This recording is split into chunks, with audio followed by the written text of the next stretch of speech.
Hello everyone. Today we are going to start our second video on Indian economic development, that is first chapter, Indian economy on the eve of independence. Right? In the last video we have discussed about that what was the face of Indian economy before British rule, right? And we have discussed different features also, that before Britishers or colonial rule, what was the condition of our economy, right?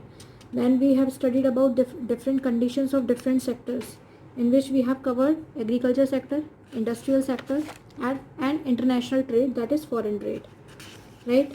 Now our next topic is demographic condition of backward Indian economy.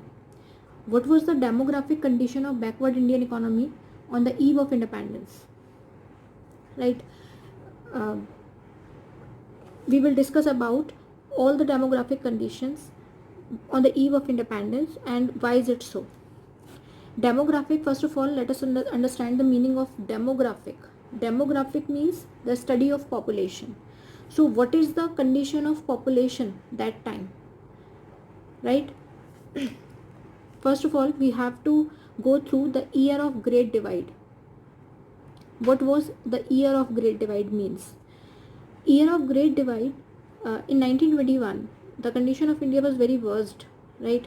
And with respect to population also, means the population is not getting was not getting the facilities on time, and the result come in front of us in the form of famines, in the form of poverty, in the form of high birth rate, in the form of high death rate, low productivity, means several problems were there, right? तो demographic condition of backward Indian economy की हम बात कर रहे हैं, जिसमें आपको बताया है कि आपकी कंडीशन जो थी इंडिया की पॉपुलेशन की पॉइंट ऑफ व्यू से हम देख रहे हैं इसको। डेमोग्राफिक का भी मतलब होता है द स्टडी ऑफ पॉपुलेशन। तो पॉपुलेशन के पॉइंट ऑफ व्यू से हम देख रहे हैं कि उस टाइम फेमाइंस यानी कि जो भूखमरी फैल जाती है वो फैली हुई थी, और फेमाइंस हो रहे थे जगह जगह, लोगों को खाना तक नसीब नहीं था on time. It is all just because of the colonial period, right? और उस ईयर, क्योंकि 1921 में जो कंडीशन थी पॉपुलेशन की, इंडियन पॉपुलेशन की, वो बहुत ज़्यादा डिग्रेड हो गई थी, डिक्लाइन होती जा रही थी with the increasing rate, right? उस ईयर को, इन 1921, उस ईयर को हम बोलते हैं year of great divide, right? तो अगर क्वेश्चन आ जाता है आपके एग्जाम में that explain what is year of great divide, then you can explain it very easily that with respect to population in 1921 the condition of India was very worse due to widespread famines, due to high birth rate, death rate, and this year is referred as year of great divide, right? तो आपको ये पता लग गया year of great divide किसे कहते हैं। अब हम बात करते हैं what was the demographic condition. उस टाइम कंडीशन कैसी थी हमारी इंडियन इकोनॉमी की? High birth rate and death rate. आपकी जो बर्थ रेट थी वो बहुत ज़्यादा थी, यानी कि पॉपुलेशन डे बाय डे बहुत स्पीड से इंक्रीज़ हो रही थी। उसमें डेथ रेट भी थी, हाई डेथ रेट भी थी, यानी कि लोग मर भी रहे थे और पॉपुलेशन बढ़ भी रही थी। डेथ रेट और जो आपकी बर्थ रेट होती है उसका मतलब क्या होता है कि एक साल में पर 1000 पर्सन्स अगर पैदा होते हैं, दैट इज़ कॉल्ड, हाइट नहीं है ये, हाई बर्थ रेट। और पर ईयर जो हमारा डेथ रेट होता है पर 1000 के हिसाब से हम फाइंड आउट करते हैं कि पर 1000 पर ईयर हमारे यहाँ कितनी डेथ्स हो रही हैं, उसको हम बोलते हैं डेथ रेट। तो क्योंकि कंडीशन बहुत ज़्यादा बेकार थी, लोगों के पास खाने को भी सामान नहीं पहुँच पाता था, सामान था नहीं, क्योंकि कमर्शलाइजेशन हो चुका था। कैश क्रॉप जो वो पहले प्रोड्यूस करते थे, अब वो कैश क्रॉप प्रोड्यूस ना कर कमर्शलाइज कर रहे थे, और फिर उसमें भी उनको बहुत ज़्यादा बेनिफिट्स नहीं हो रहे थे। तो the result was in the condition of high birth rate and death rate.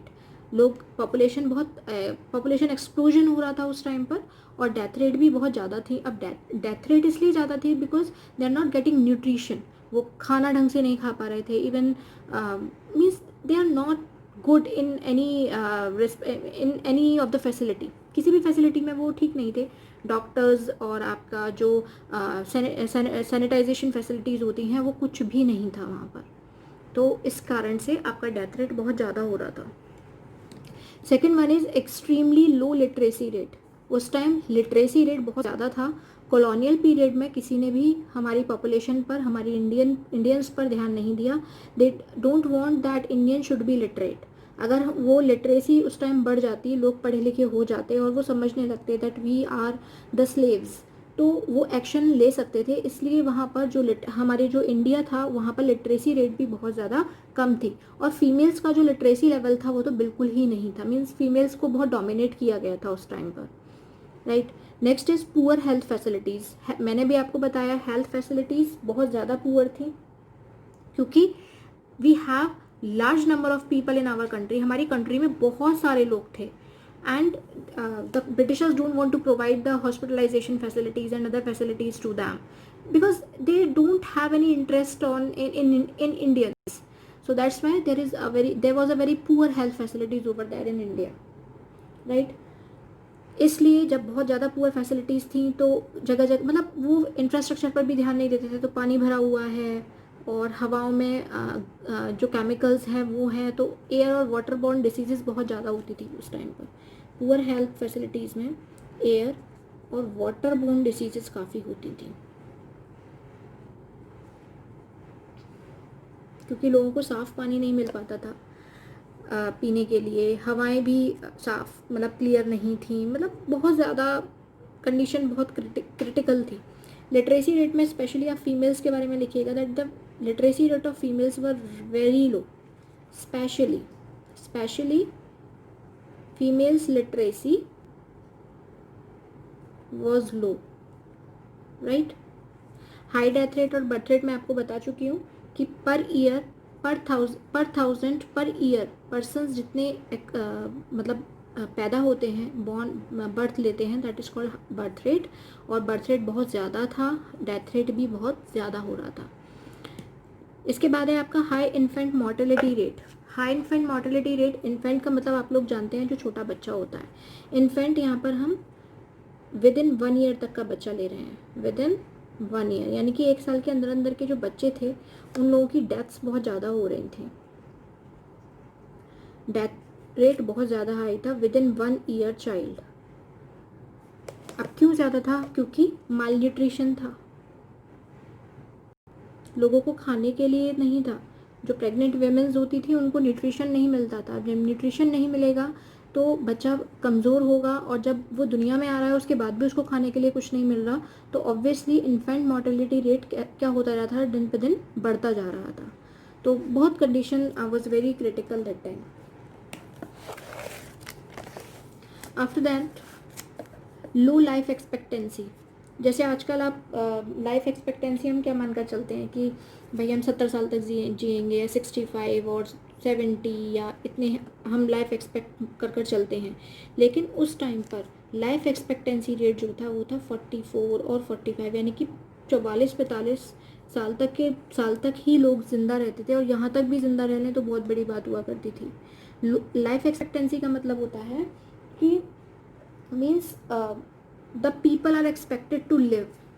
लोग ये अनुमान लगा सकते हैं कि हम कितने दिन तक ज़िंदा रहेंगे, राइट. तो आजकल के लोग हम ये कहते हैं जनरली कि भाई आजकल जो एवरेज रेट आ रहा है लाइफ का वो है 65 या 70. इतने तक पहुँचते पहुँचते the person can get expire और can get die, right. But उस टाइम पर because the facilities was not there, even they don't have the food, 2-time food or 2-time meals, right. So what was the consequences of the same thing, that the life expectancy was very low. उस time life expectancy कैसी हो गई, बहुत लो हो गई, जहाँ पर 44 या 45 ही पर्सन अपनी मानता था कि मेरी 44 एज होगी या 45, इससे ज़्यादा नहीं होगी, because I am not getting nutrition, my body is not getting nutrition, and even they work as a slave under Britishers. तो बहुत परेशानी थी. The last one is widespread poverty. Obviously आप इतने सारे आपने वो पढ़े हैं कॉन्सिक्वेंसेज, राइट. डेमोग्राफिक कंडीशंस पढ़ी हैं आपने, उससे आपको पता लग गया होगा कि ये सब क्यों हो रहा है. दैट्स बिकॉज पॉवर्टी बहुत ज़्यादा थी, गरीबी बहुत ज़्यादा थी, राइट.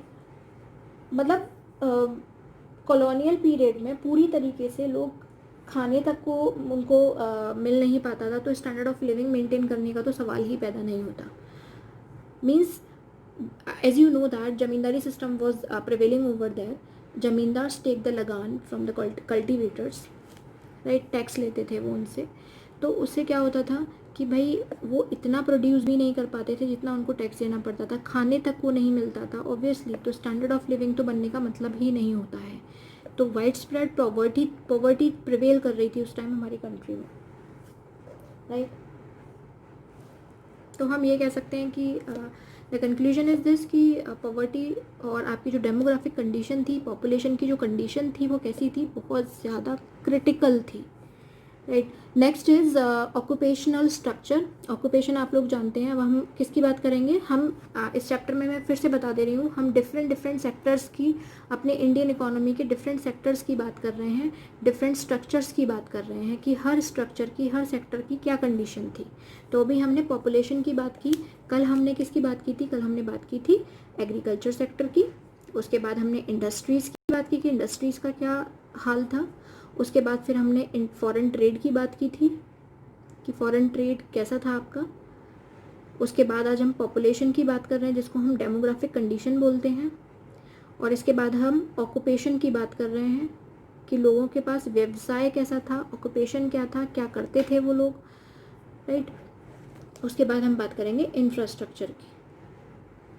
तो अगर बाई चांस पेपर में एक क्वेश्चन पूछ लिया जाता था what was the condition of Indian economy on the eve of independence, तो you can say that you can describe one point from each sector. आप एक दो पॉइंट हर सेक्टर से डिफाइन कर सकते हैं.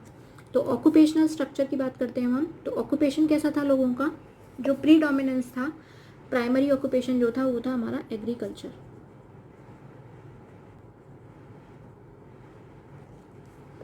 राइट. जितना भी आपका कंट्री का वर्कफोर्स था उसमें से 75% वर्कफोर्स जो था वो किसके ऊपर डिपेंड था, एग्रीकल्चर के ऊपर डिपेंड था. और रिमेनिंग 25% किसके डिपेंड था, जो इंडस्ट्रीज और अदर सेक्टर्स थे, वो छोटी मोटी इंडस्ट्रीज जो रह गई थी उन पर डिपेंड थे. इसमें भी बहुत ज़्यादा कोई प्रॉफिट नहीं होता था. तो यहाँ पर ज़्यादातर पीपल डिपेंड ऑन एग्रीकल्चर. ये तो हमने स्टार्टिंग में भी बात की थी कि ऑक्यूपेशनल स्ट्रक्चर एक ऐसा था, most of the people means 75% of the population, Indian population depends on agriculture and remaining 25% depends on industries and other sectors, right. इसके बाद हम बात करते हैं रीजनल वेरिएशन की, यानी कि रीजनल डिस्पैरिटीज़ बहुत थी उस टाइम पर. यानी कि कोई स्टेट तो एग्रीकल्चर में आगे है तो कोई इंडस्ट्रीज़ में आगे नहीं है, कोई इंडस्ट्रीज़ में आगे है तो कोई एग्रीकल्चर में आगे नहीं है. मीन्स रीजनल डिस्पैरिटीज़ थी, वेरिएशंस थे, बैलेंस नहीं था रीजन्स में, राइट. कोई रीजन बहुत ज़्यादा रिच है, कोई रीजन में कुछ भी नहीं है. इस टाइप का रीजनल वेरिएशन हुआ करता था. अब हम बात करते हैं कि रीजनल वेरिएशन किस टाइप का था और कहाँ कहाँ कैसा था. आप ये तमिलनाडु वाली बेल्ट पर आ जाइए. तमिलनाडु, आंध्र प्रदेश, केरला, कर्नाटक, वेस्ट बंगाल, ये जितने भी आपके स्टेट्स थे, यहाँ पर वर्कफोर्स एग्रीकल्चर के ऊपर डिपेंड ज़्यादा नहीं था, राइट. ये जो तमिलनाडु लिख लीजिए, तमिलनाडु, महाराष्ट्र, वेस्ट बंगाल, केरल, ये एग्रीकल्चर के ऊपर डिपेंड नहीं थे. यानी कि ऐसे एरो बना देते हैं, एग्रीकल्चर यहाँ पर लो था. ये लोग किसका क्या करते थे, इंडस्ट्रीज और अदर सेक्टर्स के ऊपर ज़्यादा डिपेंड थे. एक बार फिर बता रही हूँ, रीजनल वेरिएशन में हम डिफरेंट स्टेट्स की बात कर रहे हैं. हमने कुछ स्टेट्स आपको एग्जाम्पलीफाई करने के लिए दिए हैं. तमिलनाडु, महाराष्ट्र, वेस्ट बंगाल, कर्नाटका, केरल, राइट. ये जितने भी आपके स्टेट्स हैं, आंध्र प्रदेश वगैरह, आंध्र प्रदेश, ये सब एग्रीकल्चर यहाँ पर नहीं होता था ज़्यादा. यहाँ पर लोग जो थे, यहाँ की जो वर्क फोर्स थी वो ज़्यादातर किस पर डिपेंड थी, इंडस्ट्रीज़ और अदर सेक्टर्स पर डिपेंड थी, राइट. अब हम इधर आ जाते हैं उड़ीसा वाली बेल्ट पर. तो उड़ीसा, पंजाब, आपने देखा है कि पंजाब में बहुत अच्छी खेती होती है, राजस्थान. तो ऑब्वियसली ये जितने भी स्टेट्स थे ये ज़्यादातर किसके ऊपर डिपेंड थे, एग्रीकल्चर के ऊपर डिपेंड थे. और यहाँ पर इंडस्ट्रीज़ कम हुआ करती थी, राइट. सर्विस सेक्टर और जितनी भी इंडस्ट्रीज़ वगैरह थी वो ज़्यादा नहीं हुआ करती थी. तो इसको हम बोलते हैं रीजनल वेरिएशन। ये आपको कंपेयर कर कर बताया गया है सिर्फ, बाकी बहुत सारे स्टेट्स थे, ये सिर्फ आपको एक कंपैरिजन है कि कहाँ कहाँ पर एग्रीकल्चर ज़्यादा था और कहाँ कम था, कहाँ इंडस्ट्रीज़ ज़्यादा हुआ करती थी, कहाँ इंडस्ट्रीज़ कम हुआ करती थी, राइट। ये हम ड्यूरिंग कॉलोनियल रूल की ही बात कर रहे हैं कि क्या सिस्टम था उस टाइम पर, right. After than infrastructure and reasons for their development. अब इंफ्रास्ट्रक्चर की बात करते हैं कि भाई इंफ्रास्ट्रक्चर हमारी कंट्री का कैसा था, रोड्स, ब्रिजेस और आपका ये एयरवेज, कम्युनिकेशन, इनका सिस्टम कैसा था, बहुत बुरा था इनका सिस्टम। मतलब मैं आपको बता रही हूँ ना, ये जो फेमाइंस हैं, ये जो भुखमरी थी फैल रही थी जगह जगह, जो छोटे छोटे गांव होते थे वहाँ पर हमारा लिंक नहीं था, रोड्स नहीं थे वहाँ जाने के लिए, प्रॉपर रोड्स नहीं थे वहाँ जाने के लिए, तो वहाँ पर कोई मर रहा है, उसको कोई बीमारी है, वो फेमाइंस हो रहे हैं वहाँ पर, तो our Indian economy, our Indian people और any of the people who want to serve them, they are not able to serve them because the link is not there, the roads are not there। तो infrastructure तो बहुत ही ज़्यादा बुरा था। लेकिन क्योंकि आपके जो ब्रिटिशर्स थे ना, उन ब्रिटिशर्स को करना क्या था, उन ब्रिटिशर्स को यहाँ से ट्रेड करना था। अब जब भाई आप ट्रेड करेंगे तो आपको एक रूट चाहिए, लाइक ब्रिटिशर्स को क्या चाहिए था, रूट चाहिए था इंडिया और ब्रिटेन के बीच में। और फिर जगह जगह जैसे आपने, मतलब अब थोड़ा सा बिजनेस आपका हमारी कंट्री में भी था, तो आपको क्या बनवाना पड़ गया, रोड्स बनवाने पड़ गए कि भाई इधर हमारी ये वाली फैक्ट्री है, यहाँ पर हम रॉ मटेरियल रखेंगे, यहाँ पर हम ये रखेंगे, यहाँ पर हम वो रखेंगे। तो अपने इंटरेस्ट के लिए उन्होंने हमारे जो इंफ्रास्ट्रक्चर था उसका डेवलपमेंट कराया, सिर्फ कॉलोनियल इंटरेस्ट के लिए, not for the interest of India, because they don't want to see India a prosperous country, right? They just use the India for their own benefit, nothing else। तो infrastructure was very bad that time। लेकिन कुछ efforts किए थे roads को, postal services को, इन सब को develop करने के लिए, जिससे कि उनका ब्रिटिशर्स का जो व्यापार है, ट्रेड है, वो स्मूथली चलता रहे। तो सबसे पहले हम रोड्स की बात करते हैं। रोड्स को उन्होंने बनवाया था, ऑब्वियसली जो आपके ब्रिटिशर्स हैं उन्होंने रोड्स बनवाए थे, लेकिन उनके पीछे मेन रीज़न क्या था, जो उनके आर्म्स हैं, यानी कि उनके जो डिफेंस आर्म्स हैं, जो वॉर के टाइम पर उन्हें आर्म्स की ज़रूरत पड़ती है, जो गोला बारूद जो होते हैं इनकी ज़रूरत पड़ती है, उनका ट्रांजैक्शन करने के लिए, राइट, उनको एक रूट प्रोवाइड करने के लिए, उनका मोबिलाइजेशन करने के लिए आपके रोड्स को डेवलप किया गया था, राइट। तो ब्रिटिशर्स ने क्या किया था, ब्रिटिशर्स क्या चाहते थे, जो उनके आर्म फोर्सेस हैं वो सब आराम से आ जा सकें रोड के थ्रू, राइट। तो the main motive to build the road is to mobilise the army, right. And जो भी आपके रॉ मटेरियल्स हैं, जगह जगह उन्होंने अपने कुछ स्टेशंस बना रखे थे, मतलब इंडिया के अंदर ही कुछ स्टेशंस बना रखे थे कि हम रॉ मटेरियल पहले यहाँ पहुँचाएंगे, फिर यहाँ से यहाँ पहुँचाएंगे, फिर यहाँ से यहाँ पहुँचाएंगे, फिर कोस्ट पर पहुँचाएंगे, और वहाँ से शिप से या आपका किसी भी चीज़ से आपका जो सामान था वो ब्रिटिश में पहुँच जाया करता था। अब भाई सामान पहुँचाने के लिए आपको क्या चाहिए, लिंक रोड्स चाहिए। तो इसलिए उन्होंने रोड्स को डेवलप किया था हमारी कंट्री में, just for their own interest, ठीक है। तो रोड्स डेवलप क्यों किए थे, आर्म्स का मोबिलाइजेशन करने के लिए, as well as raw materials को रूट प्रोवाइड करने के लिए, right. Very good. Now next is railways. उन्होंने, आपको पता है कि हम ये मानते हैं कि वाकई में ब्रिटिशर्स ने बुरा किया, और ये उन्होंने अपने सेल्फ इंटरेस्ट के लिए किया था, लेकिन ये हमारे लिए एक बेनिफिट हो गया। रेलवेज ट्रैक जो थी वो सबसे पहले, रेल्स जो चली थी वो ब्रिटिशर्स के टाइम पर ही चली थी, राइट। और इन्होंने जो हमारा इंडिया में जो रेलवे का इनॉग्रेशन हुआ था, फर्स्ट रेल जो चली थी, या फर्स्ट जो इंट्रोडक्शन हुआ था, इंट्रोडक्शन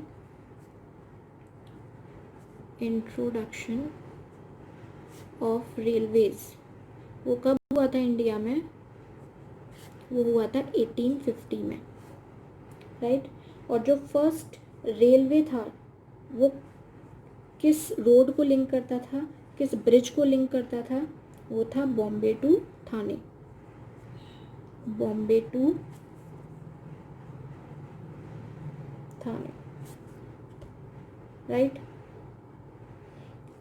यहाँ पर क्या हुआ कि उन्होंने इंट्रोडक्शन किया 1850 में, रेलवेज ट्रैक्स और रेलवेज आना स्टार्ट हुए, ट्रैक्स बनवाए, और 1854 में फर्स्ट ट्रेन चली थी आपकी इंडिया के अंदर, बॉम्बे टू थाने, राइट। वो ब्रिजेस वगैरह भी बनवाए थे उन्होंने काफ़ी। तो जो रेलवेज हैं, it is a gift of Britishers we can say, it's not a, हाँ गिफ्ट, हम गिफ्ट तो नहीं है, बट उन्होंने अपने ही बेनिफिट के लिए ये सब कुछ किया था, but still we are utilising this in a positive manner. तो रेलवेज़ को उन्होंने इंट्रोडक्शन किया था रेलवेज़ का, और इसके पीछे भी उनका मेन मोटिव क्या था कि जो आपके जोग्राफिकल और कल्चरल बैरियर्स हैं, राइट, जोग्राफिकल बैरियर्स रिमूव हो सकें, यानी कि वो अपना सामान, उनका मेन मोटिव यही था, रॉ मटेरियल्स को एक जगह से दूसरी जगह ले जाना, राइट। और कहीं पर भी वो आ जा सकते हैं, कहीं पर भी, कहीं से भी उनकी आर्मी फोर्स यहाँ आ सकती है, कहीं से भी वो कहीं पर भी जा सकते हैं। और उनका जो एडमिनिस्ट्रेशन है, उनका जो कंट्रोल है, वो मेंटेन रहे रेलवेज़ के थ्रू। तो इसलिए उन्होंने रेलवेज़ को डेवलप किया था। प्रॉफिट्स अर्न किए थे उन्होंने काफ़ी, क्योंकि ऑब्वियसली रेलवेज़ जो थे वो मेजर पोर्ट्स, यानी कि उनके मेजर पोर्ट्स क्या थे, मेजर पोर्ट्स थे जहाँ पर उनका सामान, मैंने आपको बताया ना, सामान पहले इस पोर्ट पे जाएगा, फिर इस पोर्ट पे जाएगा, फिर वो फाइनली उनके ब्रिटेन में जाएगा। तो ये लिंक पिन का काम कर रहे थे Railways, right. Next is air water transport. उन्होंने शिप्स का भी और एयर वाटर ट्रांसपोर्ट का भी सिस्टम बनाया, बट ये जो था वो क्वाइट क्या कह सकते हैं हम, अनइकोनॉमिकल था, यानी कि बहुत महंगा लगा इन लोगों को एक जगह से दूसरी जगह सामान पहुंचाने में by ship. Second thing is बहुत लेट सामान पहुंचता था इनका, तो बाद में जाके इन्होंने एयर और वाटर ट्रांसपोर्ट को बंद कर दिया था, लेकिन बंद इन द सेंस वो इसका यूज़ कम करते थे इन कंपैरिजन टू रेलवेज़, क्योंकि रेलवेज़ उन्हें चीपर पड़ता था एक जगह से दूसरी जगह सामान ले जाने में। Next is communication. कम्युनिकेशन जो था वो बहुत इम्पॉर्टेंट टूल था उस टाइम पर, बहुत इम्पॉर्टेंट मीन्स था, जिससे कि वो क्या करते थे, लॉ एंड ऑर्डर को मेंटेन करते थे कम्युनिकेशन से। अब भाई फ़ोन है, तुरंत आपने कहीं पर भी घुमा दिया कि यहाँ पर ये ऐसा हो रहा है, वो वैसा हो रहा है। आपने देखा होगा अभी भी जितने भी आपके पुलिस कर्मचारी होते हैं, वो क्या करते हैं, जगह जगह खड़े होते हैं, वायरलेस हाथ में होते हैं, कहीं पर भी कोई परेशानी हुई तुरंत उन्होंने अपनी बात दूसरे तक पहुंचाई। तो it helps to maintain the law and order. उन्होंने कम्युनिकेशन को लॉ एंड ऑर्डर के फॉर्म में, लॉ एंड ऑर्डर को मेंटेन करने के लिए हमारी कंट्री में मतलब डेवलप किया था, वी कैन से, राइट। और फिर पोस्टल सर्विसेज भी उन्होंने इसी में डेवलप कर दी थी। जैसे उनका काफ़ी पोस्टल सर्विसेज होती थी, उनको लेनी होती थी, लाइक कोई भी मेल्स पहुंचानी है, टेलीग्राफ फैसिलिटीज़ हैं, वो सब कुछ वो सब करते थे with the help of communication. तो कम्युनिकेशन में आपका पोस्टल सर्विसेज भी आता है, राइट। पोस्ट कम्युनिकेशन, उन्होंने टेलीग्राफ को भी यहाँ पर वो किया था, मतलब टेलीग्राफ उस टाइम बहुत ज़्यादा क्या कहते हैं, एक्टिव था। एक जगह से दूसरी जगह बात पहुंचाने के लिए, अगर बहुत दूर है कोई चीज़, तो हम आसानी से टेलीग्राफ की हेल्प से अपना मैसेज दूसरे पोर्ट तक पहुंचा सकते हैं, यानी कि ये जो ब्रिटिशर्स हुआ करते थे वो आसानी से अपनी जो मैसेज है वो दूसरे तक पहुंचा सकते थे, राइट। तो this is called law and order. जो आपका कम्युनिकेशन को उन्होंने मेंटेन किया, कम्युनिकेशन को जो डेवलप किया था, उनका मेन मोटिव ये था so that the law and order can be maintain. यानी कि हमारी कंट्री में, फिर हमारी जो कंट्री है जब वो चले गए, उसके बाद हमारी कंट्री ने उसका यूटिलाइजेशन किया। हमारी कंट्री में भी communication, law and order, postal services, ये सब यूज़ आज तक हो रहा है। बट उस टाइम हम स्लेव्स की तरह थे, अब हम इंडिपेंडेंट हैं, राइट। इसके बाद हम बात करते हैं positive contribution of British rule. अब आपने ये पढ़ा तो आपको थोड़ा सा पॉजिटिविटी आई होगी कि हाँ कुछ तो देकर गए, राइट। तो हम कुछ पॉजिटिव कंट्रीब्यूशन भी हैं ब्रिटिशर्स का हमारी कंट्री में। First one is self sufficiency in food grain production. Food grain production में हम फूड ग्रेन प्रोड्यूस करते थे, अब वो हमें सेल्फ सफिशिएंट बना गए। हमें ये भी पता लग गया कि हम फूड ग्रेन्स कर उसका कमर्शलाइजेशन भी कर सकते हैं, और हमें कितना हमारे लिए ज़रूरत है, हम कितना एक्सपोर्ट कर सकते हैं, कितना इम्पोर्ट कर सकते हैं, everything we are knowing about that. तो because of that British rule we are self sufficient enough in food grain production also. They have given number of make us understand different type of technologies as well, है ना, कि क्या क्या technologies होती हैं हो सकती हैं by which we can produce the goods and services और by which we can produce the food grains in a very large amount, right. Next is better means of transport. उन्होंने हमें बहुत अच्छा ट्रांसपोर्ट भी प्रोवाइड किया, वो हम लोगों ने डिस्कस कर चुके हैं. Check on famines. अब ये देखिए, मैंने आपको बताया था रोड्स नहीं थे जाने के लिए कहीं पर भी, लेकिन उन्होंने रोड्स वगैरह बनवाए जिससे कि लिंक होने लगे थे, और उन्होंने अपने इंटरेस्ट के लिए बनाए.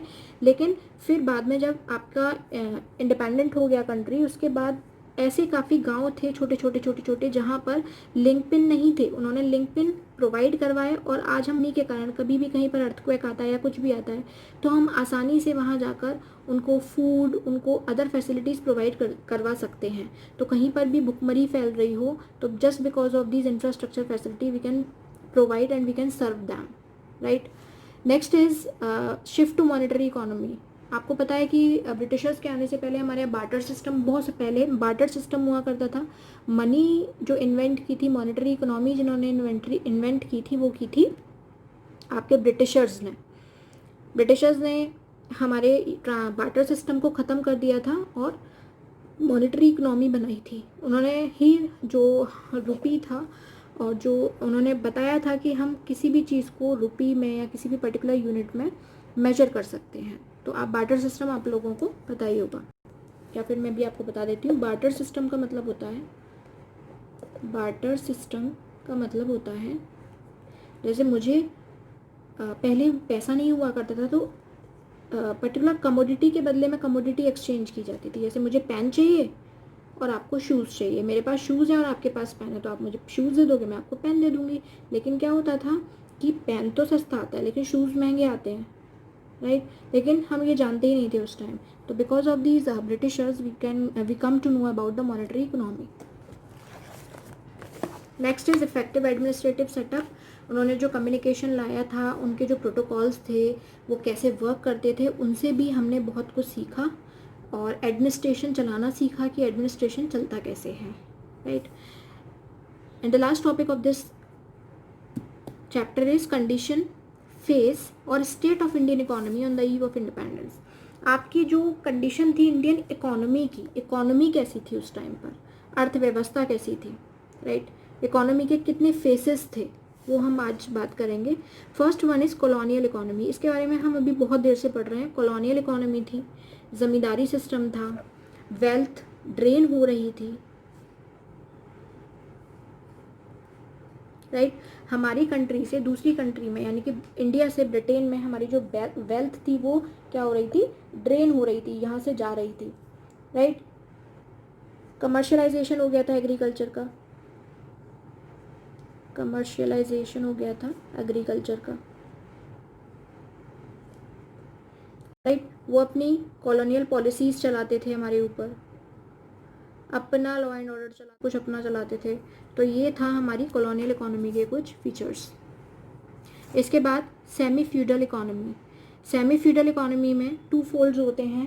एक तो पहले तो हमने फ्यूडल सिस्टम को इन्वेंट किया. फ्यूडल सिस्टम समझ लीजिए, फ्यूडल सिस्टम होता क्या है. और कैपिटलिस्ट इकोनॉमी भी फॉलो करने को मिली इनसे. यानी कि उस टाइम पर ईव ऑफ इंडिपेंडेंस थी तो हमारी जो इकोनॉमी थी वो फ्यूडल और कैपिटलिस्ट इकोनॉमी बन गई थी. फ्यूडल इकोनॉमी का मतलब होता है जहाँ पर ज़मींदार्स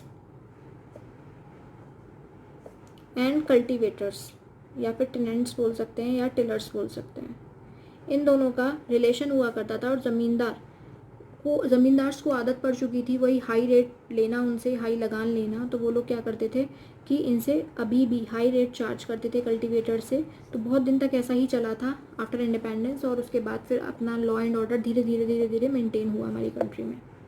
कैपिटलिस्ट इकोनॉमी में क्योंकि ये लोग वही अपनी मनमानी कर रहे थे ज़मींदार जो थे, तो हमारी इकोनॉमी में जो आज हमारी इंडियन इकोनॉमी मिक्स्ड इकोनॉमी कहलाती है, पहले कैपिटलिस्ट थी on the eve of independence. यहाँ पर जो भी काम होता था वो प्रॉफिट मोटिव के लिए करते थे. ये लोग ज़मींदार जो भी काम करते थे वो प्रॉफिट मोटिव के लिए करते थे. यानी कि अभी तक यहाँ पर प्रॉफिट मोटिव का ही मेन वो चल रहा था, सोशल वेलफेयर का तो नामो निशान नहीं था. We are talking about on the eve of independence. फिर तो धीरे धीरे हम लोगों ने अपना लॉ एंड ऑर्डर मेंटेन किया, अलग अलग कानून बनाए, और फिर हमारी जो इकोनॉमी है आज वो है mixed economy. But that time that was a capitalist economy we can say. यहाँ पर प्राइवेट इंडिविजुअल्स वर्क करते थे, सोशल सर्विस या सोशल वेलफेयर का कोई नामो निशान नहीं था, राइट. तो this is called semi feudal economy. Stagnant economy, stagnant मतलब कॉन्स्टेंट, स्टेबल, स्टेबल और कॉन्स्टेंट. उस टाइम जो हमारी इकोनॉमी थी वो स्टेबल थी, बिल्कुल स्टेबल हो चुकी थी, कांस्टेंट हो गई थी. मैंने आपको जब स्टार्टिंग में चैप्टर पढ़ाया था तो मैंने आपको बताया था कि आपकी जो पर कैपिटा इनकम थी वो 0.5% से इंक्रीज 0.5% थी, और जो आपका रियल एग्रीगेट रियल आउटपुट था, एग्रीगेट रियल आउटपुट था, यानी कि जो पर ईयर आप आउटपुट प्रोड्यूस करते थे वो 2% से भी लेस था, कम था. तो आपकी जो इकोनॉमी थी वो ठहर गई थी, स्टेबल हो गई थी, because you don't have any factors of production, we don't have any facilities, like. तो हमारी जो इकोनॉमी थी वो स्टेगनेंट हो चुकी थी उस टाइम पर, बिल्कुल थम चुकी थी, राइट. इसके बाद हमारी इकोनॉमी बहुत बैकवर्ड थी, ये आप अभी पढ़ चुके हैं. लिटरेसी रेट कैसा था, बहुत बेकार था, लो लिटरेसी रेट था. पॉवर्टी बहुत थी, पर कैपिटा इनकम लो थी, यानी कि पर पर्सन जो इनकम होती है ना, that is called per capita income. ये मैं बता चुकी हूँ आपको पहले. एग्रीकल्चर में वही ट्रेडिशनल मेथड्स का यूज़ हो रहा था, कोई नई टेक्नोलॉजी नहीं लाते थे ब्रिटिशर्स, हमारे यहाँ इम्पोर्ट नहीं होने देते थे नई टेक्नोलॉजी को. सो उनको लगता था कि अगर हम एक्सपर्ट हो गए तो उनके लिए नुकसान हो जाएगा. डिप्लीटेड इकोनॉमी, हमारी जो इकोनॉमी थी वो डिप्लीटेड थी.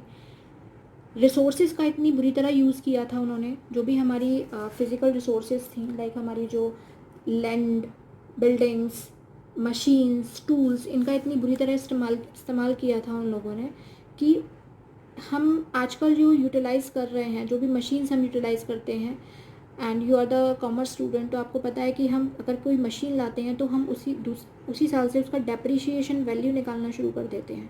एक वैल्यू उसकी अलग उठाकर रखते जाते हैं और डेप्रिशिएट करते जाते हैं, लेकिन उन्होंने कोई डेप्रिशिएशन चार्ज ना कर कोई रिजर्व मेंटेन नहीं किए थे, कोई डेप्रिसिएशन कट नहीं किया था. और हमारी जो टेक्नोलॉजी थी, हमारी जितनी भी मशीन्स थी, टूल्स थे, वो एक्सेसिव यूज़ होकर बिल्कुल बेकार हो चुके थे, डिप्लीट हो गए थे. इसलिए हम उसको डिप्लीटेड इकोनॉमी के नाम से भी बोल सकते हैं. एम्प्यूटेड इकोनॉमी, एम्प्यूटेड इकोनॉमी मतलब डिवाइड एंड रूल. उनका एक, आपने इसके बारे में काफ़ी पढ़ा होगा, उनका एक प्रिंसिपल था कि डिवाइड करो और शासन करो, राइट.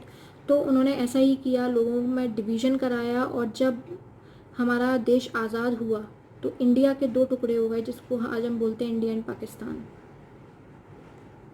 और उसके कारण जो हमारी इंडियन इकोनॉमी थी उसकी कंडीशन इतनी ख़राब हो गई, क्योंकि जितनी भी हमारी कॉटन एंड जूट इंडस्ट्रीज़ थी वो सारी कहाँ चली गई थी, पाकिस्तान के क्षेत्र में चली गई थी, पाकिस्तान के एरिया में चली गई थी. तो the condition was very critical, that is called amputated economy, right. On the eve of independence, मतलब इंडिपेंडेंट जब हमें आज़ाद हुए थे तो इंडिया के 2 टुकड़े हुए थे, इंडिया एंड पाकिस्तान. और हमारी इकोनॉमिक कंडीशन वैसे भी बहुत ज़्यादा बद से बदतर थी, और बद से बदतर और ज़्यादा हो गई जब कॉटन और जूट इंडस्ट्रीज़, क्योंकि ये बहुत अच्छी इंडस्ट्रीज़ हुआ करती थी, वो पाकिस्तान के जो एरिया था उसमें आ गई, राइट. तो जूट ग्रोइंग एरियाज़ जो थे, कॉटन ग्रोइंग एरियाज़ जो थे, वो सारे पाकिस्तान में चले गए थे. तो that is called amputated economy. तो here your chapter has been completed. I hope you all have understood. तो कंक्लूजन क्या निकलता है इस चैप्टर का? The conclusion is this: the Britisher exploit the Indians very badly, and they have given something to India also in the form of infrastructure, but previously that infrastructure is meant only for the interest of colonies, or only on the interest of the Britishers, right. वो सिर्फ अपने interest के लिए they have developed the infrastructure, but in the present scenario we are utilizing, we are managing those infrastructure in the best possible manner. Thanks for watching the video.